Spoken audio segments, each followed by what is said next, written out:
Salud, desde San Juan, Argentina, en el living de mi casa, con los gatos cazando moscas y la cerveza helada, les habla el epistemólogo ebrio, Gabriel Parabano, grabando en crudo porque la filosofía de las ciencias es cruda.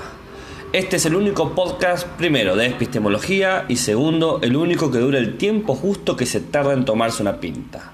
En este encuentro tenemos como pregunta: ¿qué es estar comprobado científicamente? ¿O cómo un rayo se chocó con el fondo del universo?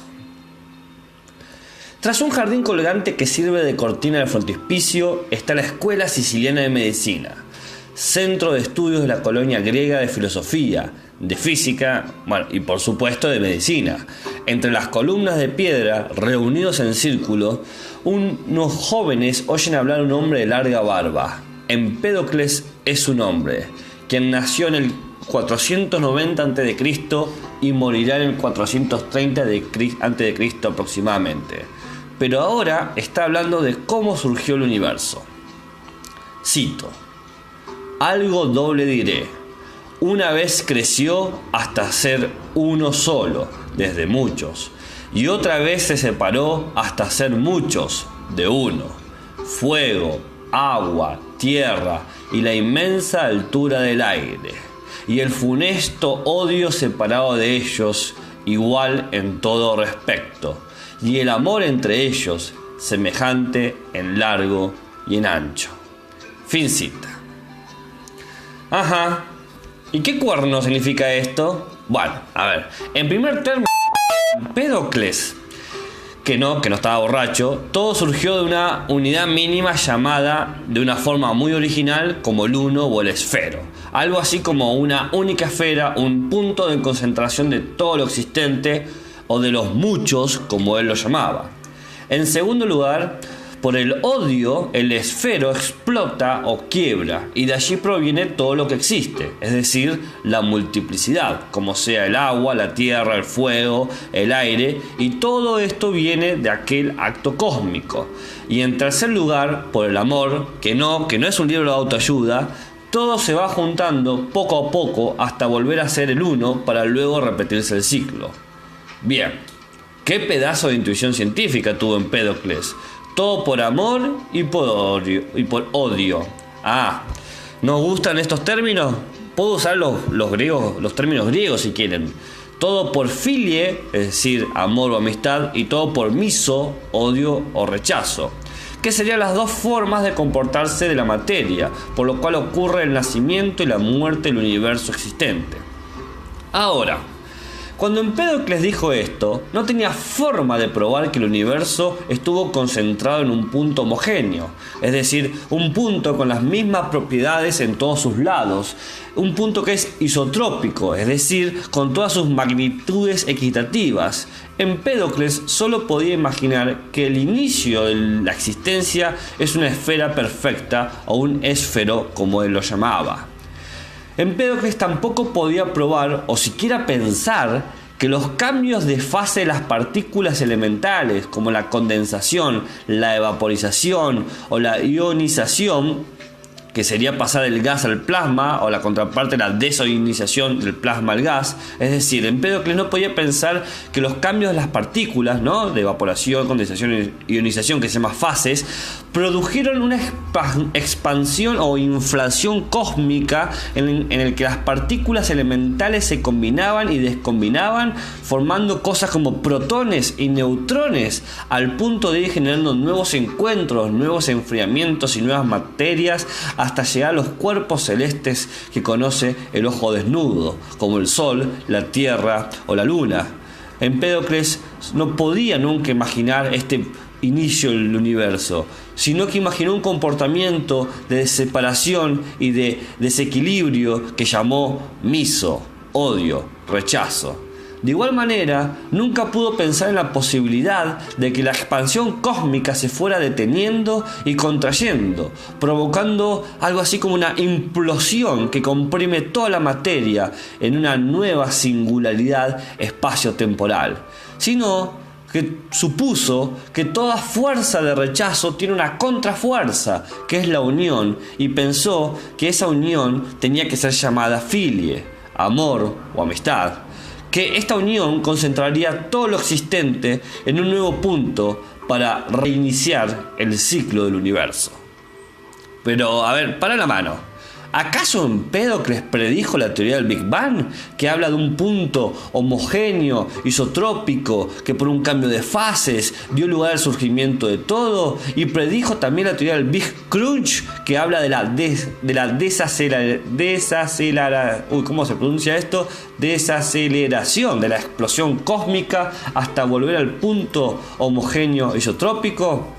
Bueno, claro que no. Por eso dije que Empédocles tuvo un pedazo de intuición científica. Empédocles solo tenía su razonamiento, su imaginación y sus congéneres para pensar de dónde vino el universo. Y él, como tantos otros en la historia de las ciencias, buscó probar el origen del cosmos. En la antigüedad griega, las pruebas científicas de cualquier teoría, o sea, una prueba de cualquier teoría como la empedocliana, ay, qué feo que suena eso, el mejor argumento era la prueba científica, es decir, aquella idea que pudiera explicar y predecir lógicamente la mayor cantidad de fenómenos. Piénsese con los ojos de la antigüedad, la idea de que hay una fuerza que une todo, como es el amor o la filie, y otra que separa todo, como es el odio o miso. Esto explica muchas cosas, por ejemplo la procreación, la lluvia o la simple noche, porque todo o se une o se separa. Ahora, si vamos al medioevo, veremos que la idea de prueba científica, por la influencia de la escolástica, que eso supone otro episodio, se influye y se remite a los signos morales. Sí, como lo escucharon, la verdad de la ciencia refería a su relación jerárquica con lo bueno y lo malo en el medioevo. Por ejemplo, el papel de los animales en la creación divina les daba una impronta a su comportamiento. ¿Por qué era fiel el perro? Porque su naturaleza es ser fiel. ¿Y por qué los gatos son engañadores? Porque es su naturaleza ser engañadores. Y así sucesivamente. Con el nacimiento de la ciencia moderna, el estándar de prueba se ubicó en los términos de lo experimentable y reproducible. Es decir, que puede ser probado por la experiencia y que puede repetirse experimento. Por ejemplo, si yo digo que los metales se expanden por el calor, debo generar un experimento que dé prueba de eso, como sea aplicar el calor al acero, al cobre y al oro y ver si se expanden. A la vez, cualquiera que lo hiciera debería llegar a mis mismas conclusiones. Y aquí viene lo importante.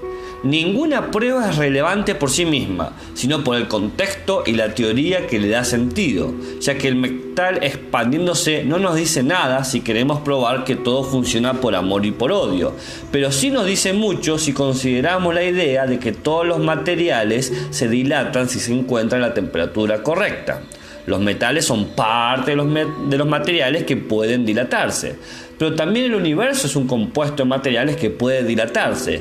Así, si trabajo inductivamente de lo particular a lo general y demuestro que muchos materiales se dilatan, puedo concluir generalmente que cualquier cosa podría dilatarse.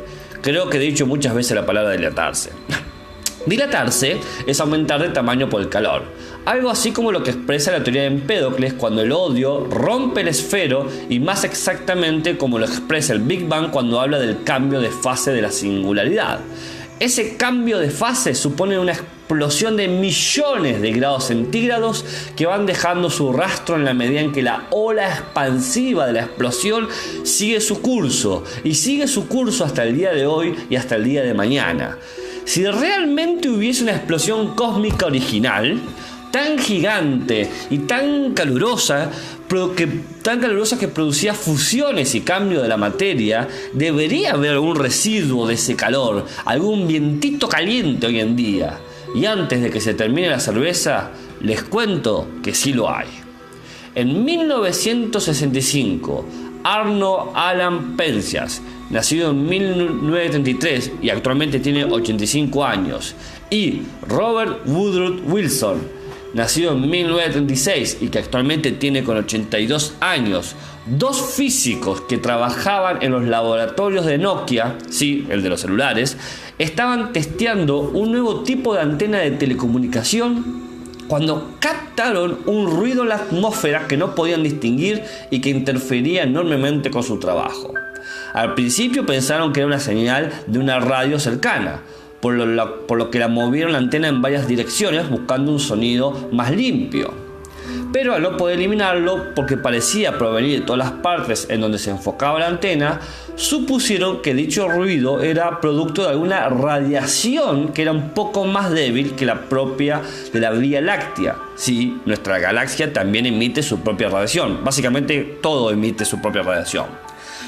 Al comentar este fenómeno de esta radiación débil que interfería con la antena, Penzias y Wilson a su amigo y físico Robert Dicke, nació en 1916 y falleció en 1997, Dicke les comentó que quizás era una especie de fósil físico que señalaría la posible temperatura que hubiese tenido el universo si éste estaría en expansión como la teoría del Big Bang suponía.